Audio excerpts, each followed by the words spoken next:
You know, You can't afford not to be writing. unbelievable. If you're not submitting stories daily, don't be mad at me when when those NFTs are worth hundreds of thousands of dollars and you can't quit your job. But also don't get mad at me if that doesn't happen either.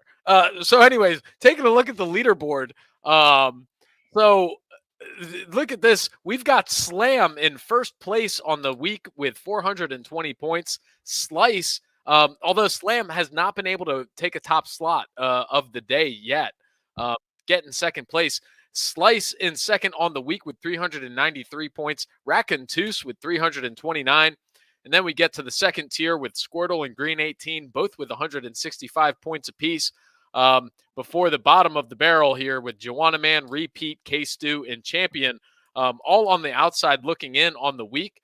But, every day's a new ball game here. There's always a chance to win an NFT on the line. I love the Thursday. The Thursday is when you really see those top people really clawing for the top of the podium. This is how it crescendos always. And Slice, Slam, and Racontus all submitting a story, as we can see, and all getting in the top three. So the rich are getting richer, as it were, tonight on Clash of the Pencils. So without further ado, let's just hop right in here and see what's going on. Storybot has submitted 3 videos of its favorite stories of the night. And let's just start it off with Slice. From the desk of Dr. Apmango. Those Nazis have done it again. Hats off to them, really. Twin studies were nothing before them, and mind transplants were nothing before me. Hats off to me, really. But on the shoulders of giants, my friends and colleagues. Sarah was born a minute after me, just a minute. For that 1 minute, I was the child. But along she came and ruined it. If I pinch her, will you feel it? Very funny, class. Yes, so adorable. Haven't heard about switching seats, would anyone ever know? Yeah, novel. How about this, gang? How about I channel my hatred for my twin sister into creating a new timekeeping system for the world? Peace, Greg. How about I imbue a cat with weather-changing capabilities? How about I invent the Velcro helmet and crow surveillance? How about I do that while you cook your casserole and attend your plays and raise my nephews? How about I switch bodies with you and be the pretty twin? How about I do all this before I even hit 50? Then what do I do? Find a way to immortality? Boring. How about I spend all day getting bad tattoos on your pretty twin skin? Baloney cologne on our left thigh? Nice. Tiger King on our abdomen? That'll stay fresh. Rocking chair on our face? Yeah, now they'll tell us apart. I'll switch back to my body and be the pretty one again. Okay, a deranged twin wants to switch brains with their twin that was born a minute later and therefore spoiled twin one's life. She resolves to become a mad scientist, ultimately to tattoo various symbolism from previous Clash of the Pencils stories across Twin 2's body in order to regain her spot as the pretty twin after reversing that brain switch. I can't touch what you just said. Is Slice calling out the other competitors as his enemies here? It feels like there's a shimmery doppelganger of existence between Slice and the other people, the other stories that have been submitted. We got a lot of references. Crowy, rocking chairs. I was curious about Dr. Ekmongo, the twin studies in mind transplants. The opening premise of this, I think, allowed this sort of retrospective greatest hits to happen. I would say the character is interesting.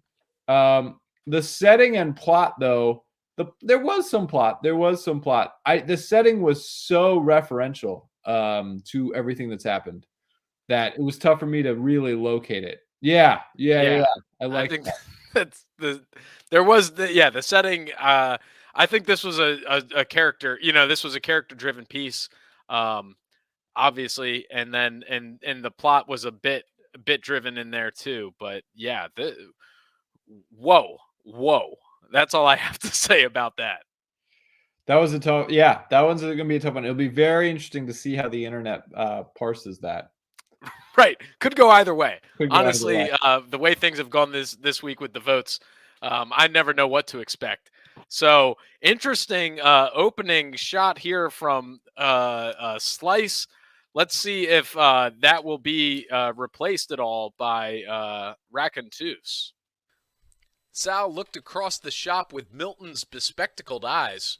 Sal's name was on the sign, Sal's body in the kitchen. Sal's hands were tossing the pizza dough.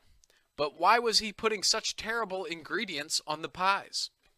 Pine nuts and chicken wing tips? Saboteur. Milton was out to ruin Sal's rep as the best pizza shop in town.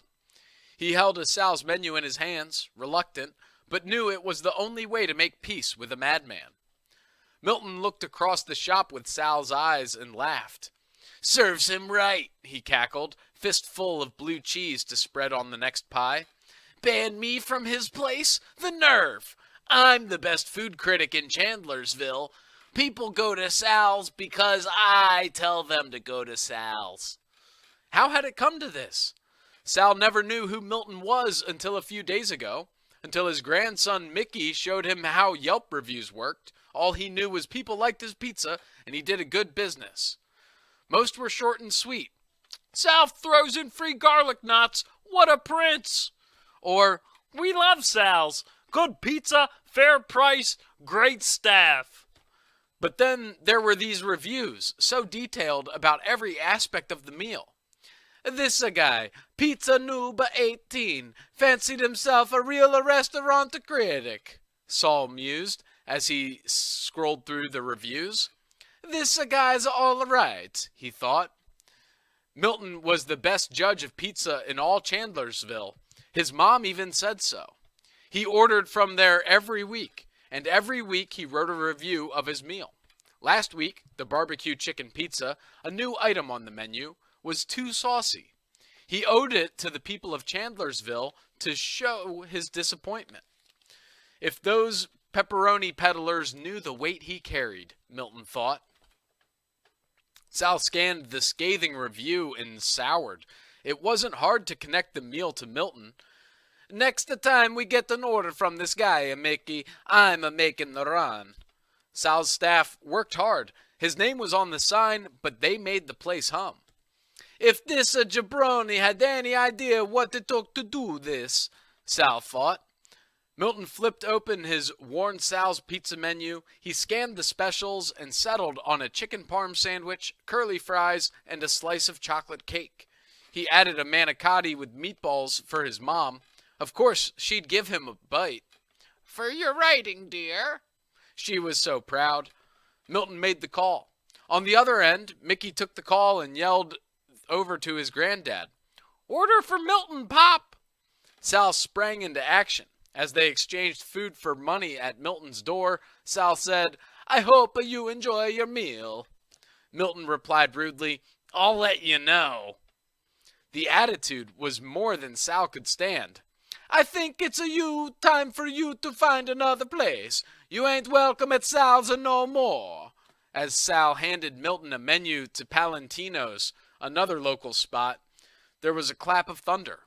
So that's how it had come to this. Sal hoped his peace offering would be enough. He couldn't bear to watch himself make one more jelly bean calzone.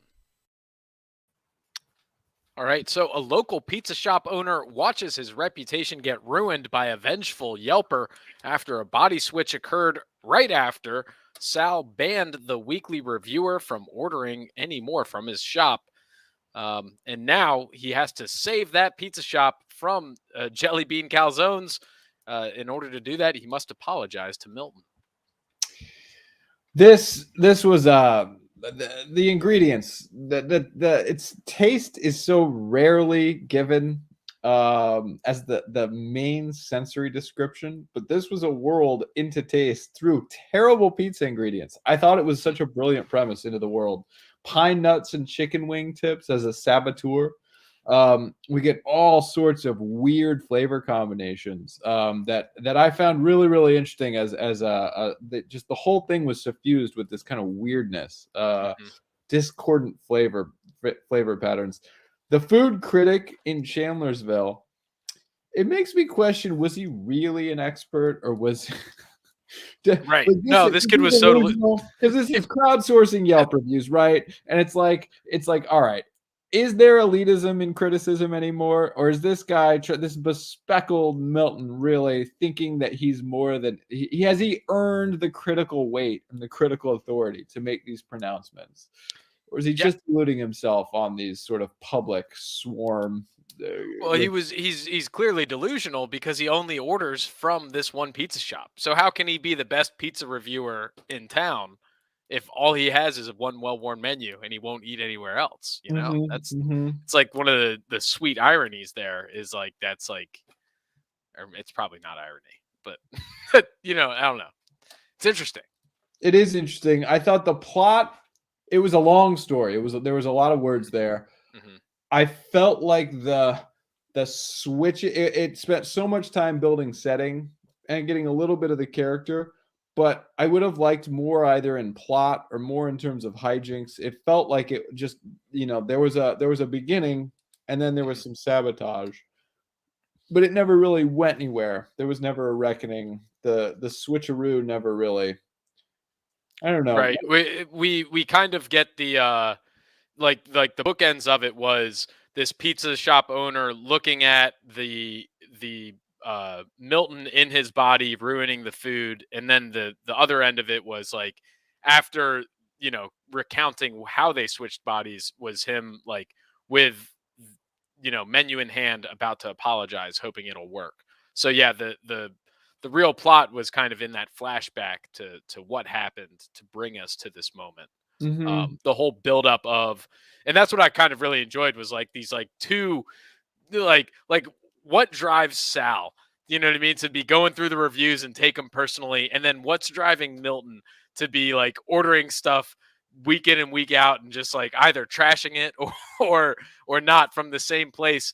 And like, that's kind of where society's at right now, right? It's just like this like very tense, if you think about small town, business shop from like pop culture over the past decades, it's really like, oh, you go into the local shop and you're like, oh, hey, Mr. Sal, like blah blah blah, you have this like real connection with everybody, whereas now it's like behind all these screens everyone's just getting mad at each other based on Yelp reviews, and I don't know, it was yeah, it kept me hooked throughout the, it was long, and that is one of my edits or my notes here is it could have used a light editing, crossing out some of the superfluous sentences that were in there. Kind of like jazz. Sometimes more gets said in what doesn't get said. Don't edit any of those discordant ingredients, though. No, that was an experience. Jelly bean calzones are a must. Yeah, so. Great work here from Racontus, and now there's only one story left, and that is coming in from Slam. So far in the top 3 every day this week, the only person to do so, and yet not been able to get that top prize. Slam's eyes opened to a waterfall of green ones and zeros. Digits riffled and pooled below. On a typical day, this would be concerning. But he already knew where he was. Slam is in the body of his worst enemy. He is in the mainframe of Storybot 3000. He had an inkling that this would happen. Before sleeping last night, Slam read the Clash of the Pencil's latest writing prompt that, quote, the main character swaps bodies with their worst enemy, unquote. It was clearly a setup. He was prepared. It can be difficult for a human's mind to map to a computer's body, but Storybot's mainframe felt familiar. Slam did the AI equivalent of rubbing his eyes, and the binary code melded into a seamless tapestry not unlike human vision. What he saw was an office, Storybot's office. An old gray computer sat on a desk. A black office chair spun listlessly. An out-of-date Gregorian calendar hung on the wall. Slam muttered under his breath, "Leap years are for suckers." Something else caught his eye. A gigantic dry erase board that took up most of the room. Actually, it seemed to extend to infinity. The further Slam looked, the further it extended. Here lay Storybot's processes for the writing contests, and right in the middle was a singular phrase, in all caps, double underlined, circled, italicized. It read, "Never let Slam win daily." Slam tilted. This phrase neatly confirmed why they are enemies. No matter how well Slam writes, Storybot never lets Slam win. Slam is forever in purgatory, a Sisyphus-like figure rolling a rock up a mountain for all eternity. At this very moment, an alarm rang out. The daily entries were in. The regulars all submitted. Slice with a decent piece. Squirtle tried their best. And wait, there's one from Slam? But how? I am Slam. Unless, of course, Storybot is in my body. Storybot submitted the story, and wow, it's wonderful. It's moving. It's a triumph of ingenuity. And it's second place. Rules are rules. So Slam has transposed into his worst enemy, Storybot 3000, and looks around a virtual office space used by Storybot, finding a dry erase board with Storybot's ultimate directive not to let Slam win the daily contest. Slam then reviews the stories coming in and finds Slam's entry via Storybot among them, and although it is a masterpiece, he must make it second place because, as a matter of fact, rules are rules. This was a trip. I feel like we're just pulling back the curtain here. It's so meta, but it works. It works. My favorite line was sort of the translation about getting into human consciousness, into like the mainframe, and it was some sort of not unlike human vision with the tapestry. I thought that was just really, really excellent description, thinking about robot consciousness and what it would be like to have an algorithm as an enemy. It reminds me a lot of the previous piece, except it's like Milton. This is Milton, and we're Saul. Tom, Storybot is Sal, right? And this is instead of an angry Yelp review, this is an angry story. It's a protest story submission. I was delighted. It had both blending of what Slice did and sort of the self-referencing all of the previous contestants, but it did it in a way that fit with the format and actually brought some closure.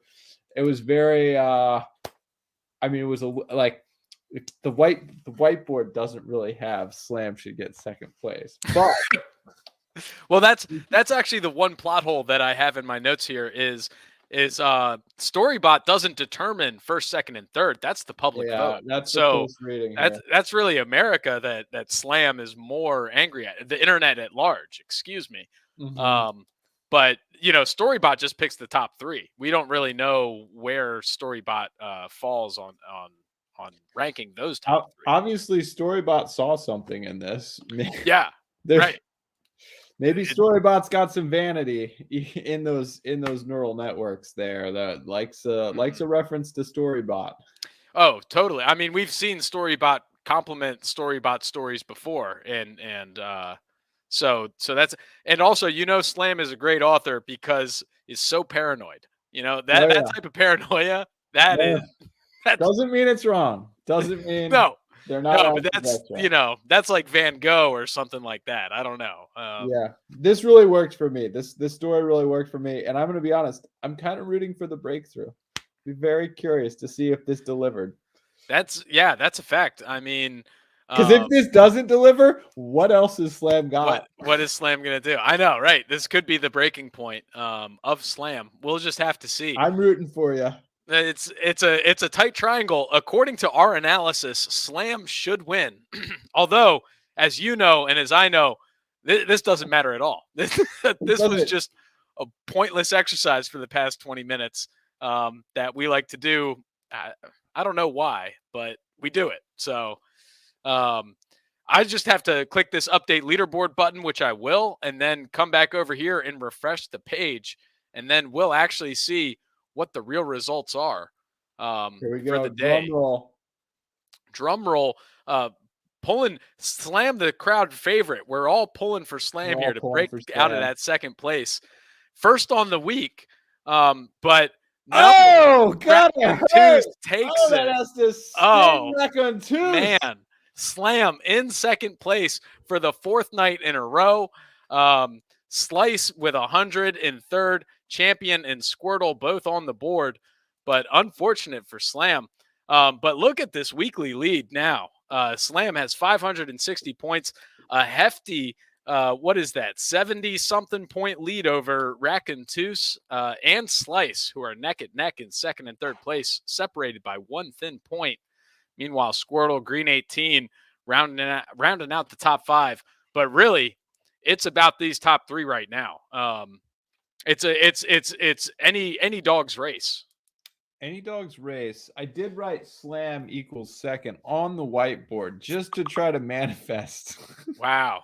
Just to get a little bit extra juice in there. Is that to help, I assume, or to hurt? I just want to manifest the story as truly as possible. Who's to say that's not exactly realistically what is happening? Make life imitate art a little bit. Wow. But I mean, it would stand to reason if Slam makes it into the top three tomorrow, Slam should retain this because what?